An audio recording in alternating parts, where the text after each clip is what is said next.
What's up guys, Yu-Gi-Oh! Budget Decks here, bringing you today's Yu-Gi-Oh! Deck profile, Yang Zing's.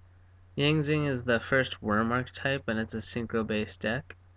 Up until recently, the Yang Zing deck hasn't been very budget friendly, but since the Yang Zings were all reprinted in the last Megatins, or the recent Megatins, they've been easier to get a hold of.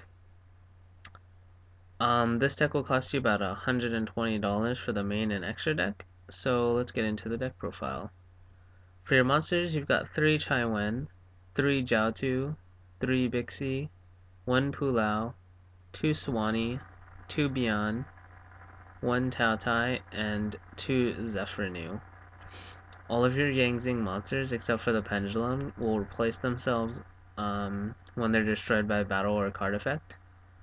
So, Chai Wen, when he gets destroyed, he will special summon a Yangzing monster in attack or defense.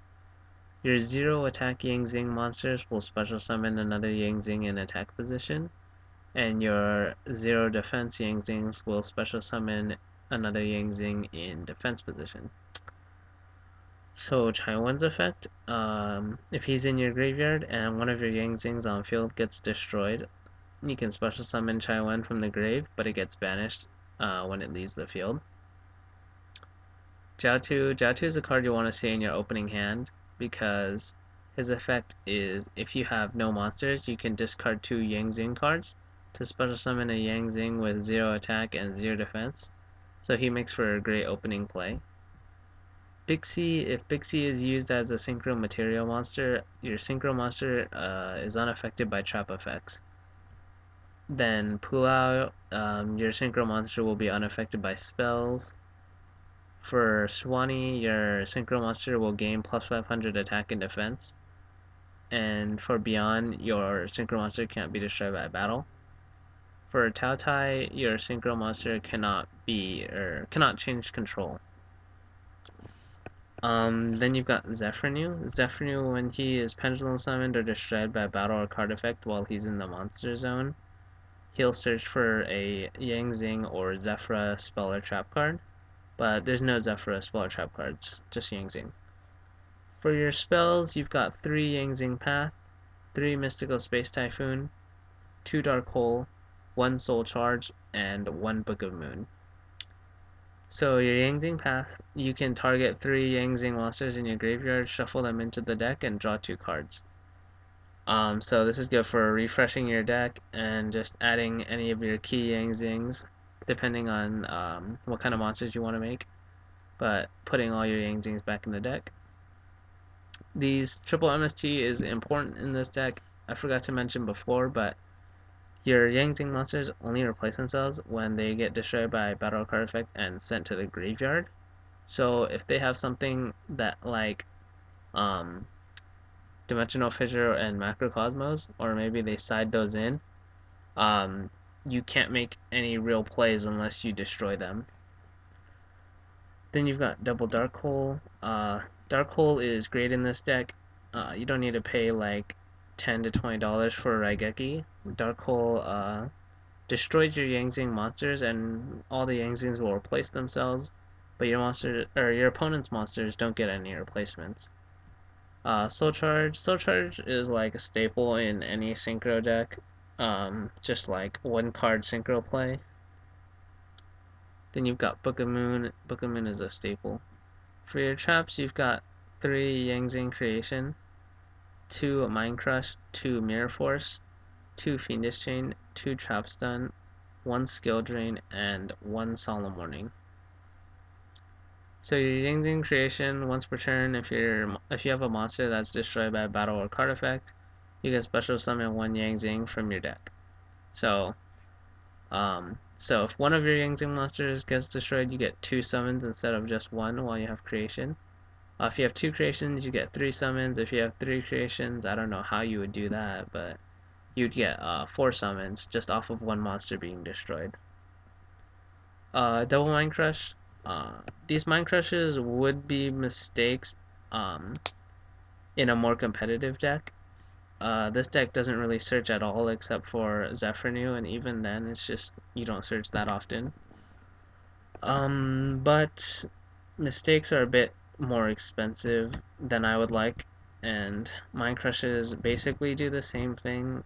Your opponent shouldn't be searching that much in one turn anyways, so I just run the double mind crush. But if you have mistakes, go ahead and use those instead of these mind crushes. They work better anyways. For Mirror Force is just to get rid of any pesky monsters your opponent has, and it's really good if your opponent, let's say you have a bunch of Yang Zings on the field because your opponent's been trying to get rid of them and get over to your life points. Yeah, they might overextend trying to get rid of, like, let's say 4 Yang Zings on the board. They might have like 5 monsters.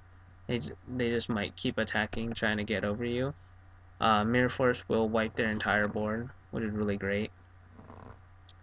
Then you've got 2 Fiendish Chain for effect negation, 2 Trap Stun. I've been running the 2 Trap Stun to supplement your Bixies because sometimes if you make a Synchro Monster without Bixie and they have Bottomless Trap Hole, you can Trap Stun it.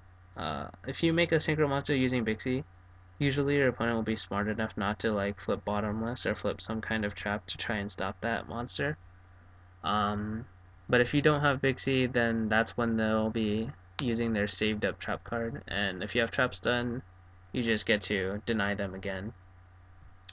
Skill Drain, outside of Jiao and I forgot to mention this earlier too.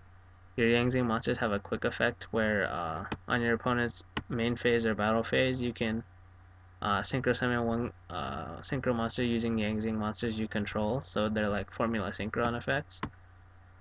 But outside of that and Jiao, you don't really have many on-field effects, and if you summon a monster using Bixie, that synchro monster will get to use its effects since it's unaffected by skill drain.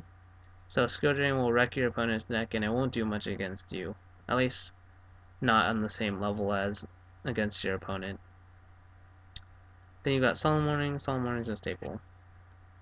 So for your extra deck, it's all synchro monsters. In this build, I'm running 2 Chao Feng. Usually in a more competitive version of this deck, the 1 Chao Feng would be Trishula, but $40 for 1 card is a bit too much for most budget players. Maybe all budget players actually. But yeah, 2 Chao Feng. Chao Feng is really useful. If you get 1 destroyed, you have another one as backup. When this is synchro summoned, your opponent can't activate cards, or can't activate monster effects with, or monster effects by monsters that have the same attribute as Yangzing monsters that you use to summon this. So let's say you used 4, 5, 6, 7, 8, 9. So let's say you used Jiao, Swanee, and Beyond to summon Chao Feng. Your opponent wouldn't be able to use any dark, fire, or earth effects. So if you use it with any combination of these, maybe 5, 6, 7, 8, 9. So if you use like Tao Tai, Jiao, and Bixie, this combination here is really good against Necros. Your opponent won't be able to activate any water effects or anything like that, or any dark effects. The dark effects really don't matter against Necros, but what you really want is the water effects, and it's unaffected by traps and can't change control, so that's pretty good. You've got 2 Baxia. Baxia's effect is when it's synchro summoned, you can target cards on the field up to the number of different attributes of worm type monsters you used and spin them back to the deck. So if you use Jiao, Bixie, and Swanee, unless they negate your summon with something like Warning or Ryo, it's unaffected by traps, and you can just spin 3 of their cards back to deck. Up to 3 of their cards.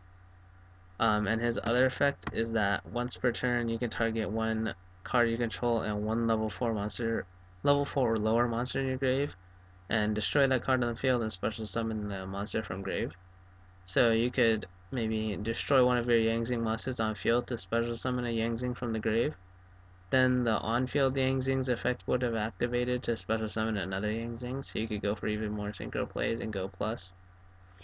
For Yazi can't be targeted by your opponent's card effects. This card here is really good against Burning Abyss. You could just sit on your Yazi and to beat down your opponent. So his effects are once per turn you can target one Yang Zing monster you control and one card your opponent controls and destroy them. So it's like a Scrap Dragon effect.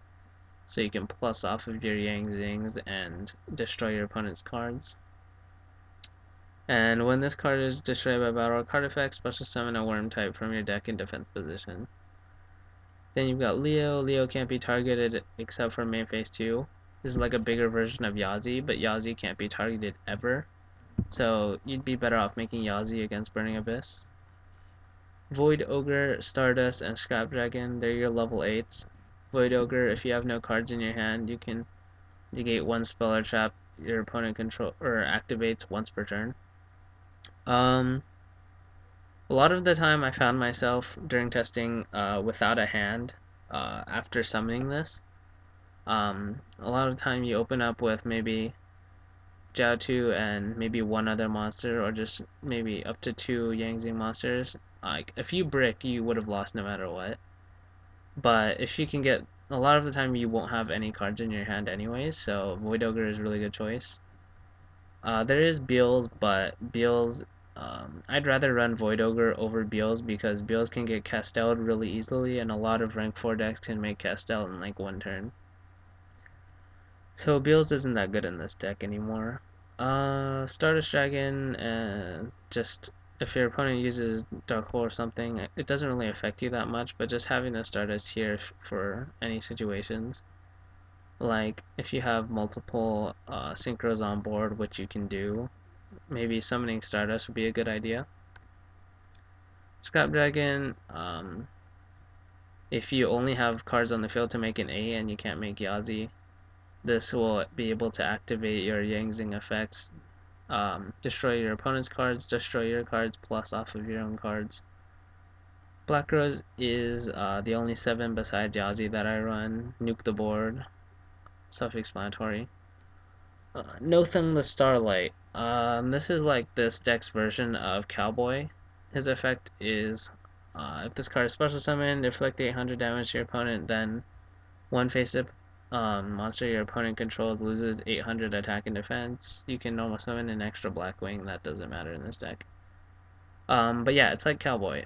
Since this on-summon effect is mandatory, your opponent will lose 800 regardless, and even if they have no monsters on the field, since it's a mandatory effect, it will resolve as much as possible before it will resolve as much as possible. So it'll inflict the 800. If they have no monster, then that's just whatever. Armades is good for Shaddolls. Since if you have something like Chao Feng and they can't activate effects, and then you have this too, you can just run over their monsters without any problems. Then you've got Herald of Arclight and Hastor. Hastor is one of the new cards from the tin. These are your 2 level 4s.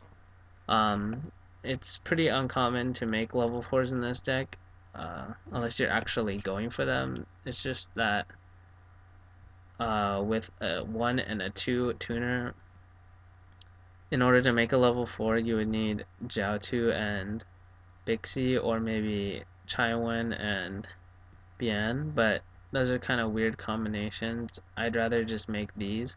But the rank 4s are here, or not rank 4s, but the level 4s are here just in case you need them. Arclight is really good for making against Necros because it'll send their cards from hand or deck to graveyard. They'll get banished, so if they discard like Brionac or Clausulus, those will get banished and they just, I don't know, it'll lock them down. And his other effect is you could tribute to negate the activation of a spell, trap, or monster effect, so that's pretty good too. Hastor, you could run a second Arclight instead of Hastor. I've just been testing this since it recently came out. I haven't made it yet, but its effect is if it's sent from Monster Zone to Graveyard, you could target one face-up monster your opponent controls, and that monster cannot attack, and its effects are negated. Or you equip Hastor from the graveyard to that monster, and yeah. If this card leaves the field while equipped to an opponent's monster by this effect, take control of the monster. So Hastur is pretty good, but I haven't really had a chance to make this yet. But yeah, that's the whole deck profile. You've got your side deck here. These are just extra cards. Like if you do make a side deck, these are just recommendations, as they are with all my videos. So yeah, please leave a like, subscribe, and comment down below if there's any decks you would like me to make in the future, and I'll try to get to those as soon as possible. Thanks for watching.